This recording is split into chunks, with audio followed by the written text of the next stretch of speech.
Hey everyone, Dave Dubeau here with another episode of the Property Profits Real Estate Podcast. Today, from my favorite city in Texas, Austin, we've got Mr. Glenn Gonzalez. How you doing, Glenn?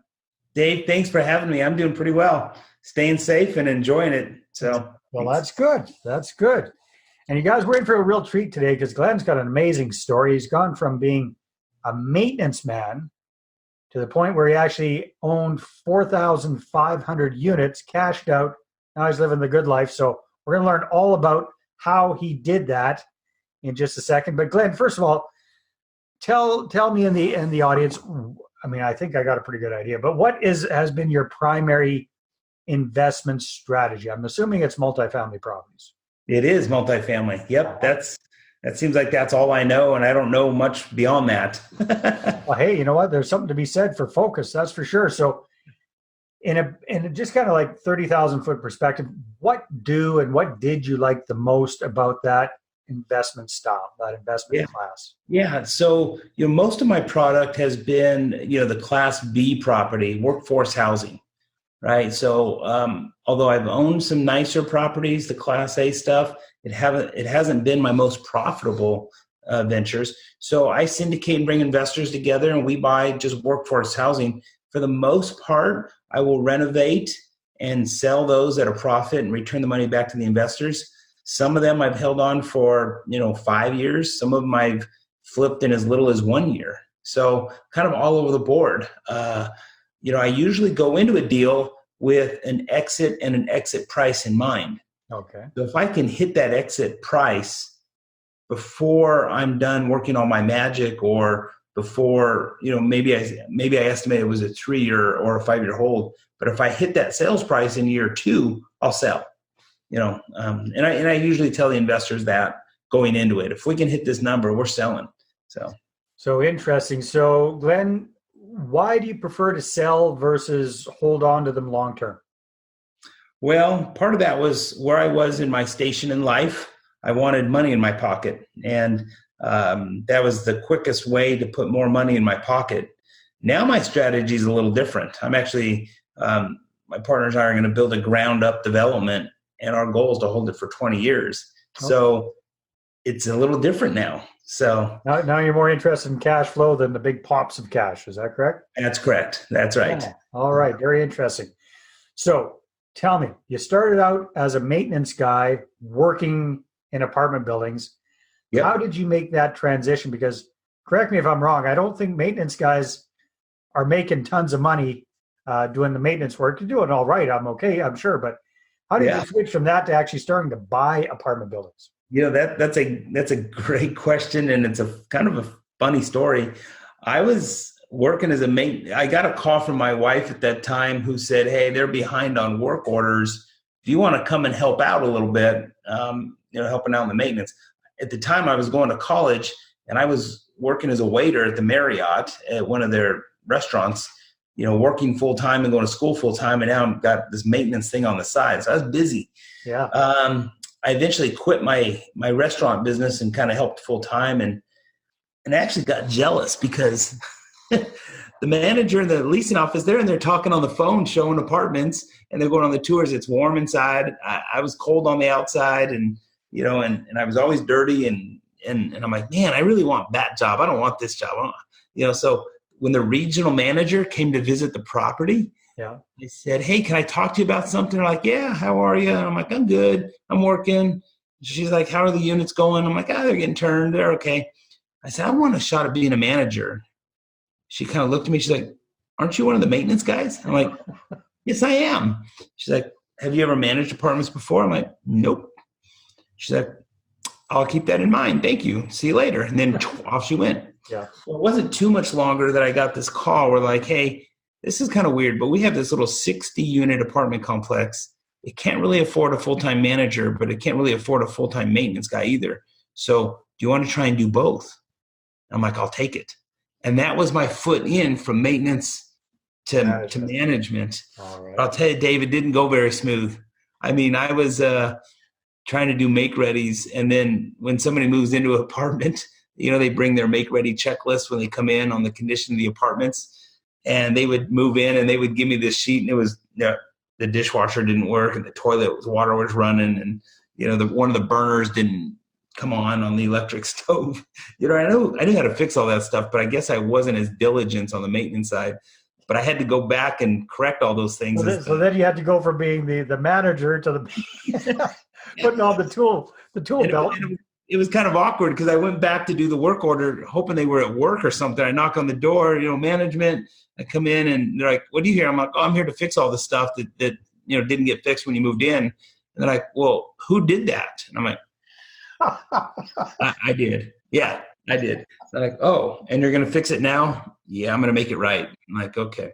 So anyway, I learned a very valuable lesson then about how important it is to have a good maintenance guy and a good manager, because really you can't have a successful apartment complex without both of those people being on the same, team and on the same sheet of music and working together. And I learned that kind of firsthand as both. So the property they hired me for, I turned it around. I applied just some business common sense to it and ended up leasing it up, and it did really well. And then they eventually asked me if I wanted to go help out on this 300 unit deal that wasn't doing well, and I did. And you didn't have to be the maintenance guy on that one. You didn't have to be the maintenance guy on the 300 unit. You got to be full-time management. Yes, yeah, I was done with maintenance after that. I sucked at maintenance, to be honest with you. I wasn't that good. So how long were you in the management business before you stepped into the ownership role? Yeah. How did that happen? Yeah, long time, 25 years. Wow. Holy smoke. I went from being that little manager on site. My next step was I got promoted to be kind of a regional manager. And then I went all the way with that same company for years. I got my CPM designation, which for your listeners is a certified property manager from the Institute of Real Estate Management. I got that designation. I got my real estate license. So I was kind of all in at property management at that point. I got my degree in behavioral science and health, and I was going to be a hospital administrator. Didn't want to do that either. So I made property management my career. And this management company I kind of outgrew. My boss, who's in my book is my mentor, fired me. I'm like, "You're firing me?" He's like, "I got to cut you loose." I'm like, "Why?" They're like, "You're doing a great job, but you will never spread your wings unless I kick you out of this little company." Wow. Holy smokes. And at first he was doing it for your own good, not for their good. He saw my potential. And, at that point we managed maybe 2,000 units. So it was a very small management company. And I didn't understand because of how young I was, but now I see the wisdom in that, because I went and got a job with a larger company that did construction, and they managed about 6,000 units. And they did tax credit and new development and all that Section 42 stuff. So I grew with them, and I became that director of operations for that property management company. So I went from a fee management company to kind of an owner tax credit management company. And then I'm like, "Oh, there was wisdom in getting fired from that job before." So I actually started looking and I joined Equity Residential, which is a big national REIT nationwide. And then I oversaw 10,000 units. So for 25 years, I navigated through property management with several different management companies. And along the way, I was just getting more and more and more experience. For sure. What to do and what not to do. Yeah. So how did you make that leap from having the good, solid, secure JOB to actually buying your first apartment building? Yeah, I dabbled in I was, like you said, full-time W-2 job, JOB. But I knew that I'd met some pretty wealthy people, and they were like mentors. His name was John Gibson. I'm like, "John, how'd you make all your money?" He's like, "I buy and own apartment complexes." We met each other donating our time on the apartment association. You know how that's made up of a bunch of volunteers. And I was on the board of directors for the apartment association in Seattle, Washington. And I said, "John, I want to own them like you do. And I found this little 60-unit deal. Will you look at it and see if my numbers, make sense?" Because I knew how to put together a budget. He looked at it and he's like, "Yeah, you'll probably do okay on that." He's like, "But I've got a better deal.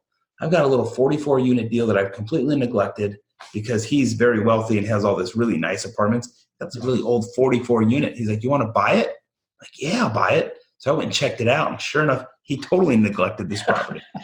So I'm like, I can do this. So he's like, I'll tell you what, I'll carry the note back for you. You could buy it, but you need to come up with $150,000. Now, keep in mind, but I had 5 kids and I was leaving paycheck to paycheck.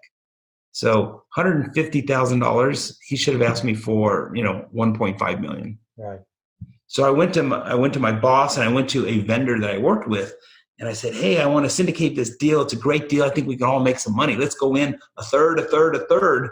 And you put up 75,000 and you put up 75,000 and I'll put up 0. And do all the work. How does that work? Well, I found a good deal. I lined up the loan because it was seller finance. And I said, I just need to come up with some money.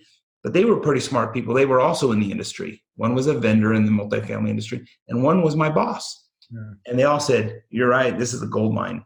So we bought it. They put up the money. We bought it. We fixed the down units that were down and then sold it about a year and a half later for almost $1 million more than we paid for it. Wow. That was my first deal, and I still had my JOB. I still had my W-2. So I dabbled in it, right? And that was exciting to me. I would imagine. Yeah. Very, very cool. All right. So moving ahead, you went from 44 units to altogether you've done like 4,500 units. Yeah. So I guess one question I have, that was, it almost sounds like a little bit of a stroke of luck. You happened to meet the right guy, talk to the right guy. He offered you a deal on a silver platter with owner financing. How have you found your other deals since then? What's your typical? You know, Dave, you just nailed it, right? It was that relationship, right? That I had from, I want to call him my mentor, John Gibson. He sold me my first deal. Well, I stayed in my JOB. I stayed with my W-2 because I wasn't really secure enough or confident enough to just take the plunge. So I ended up running my own property management company as a partner with somebody and moved to Texas. And I was running apartments for a salary, basically. Mm-hmm. Well, one of my old friends called and I had the opportunity to put together one deal. And then I had another 10-year relationship with a guy named Ed.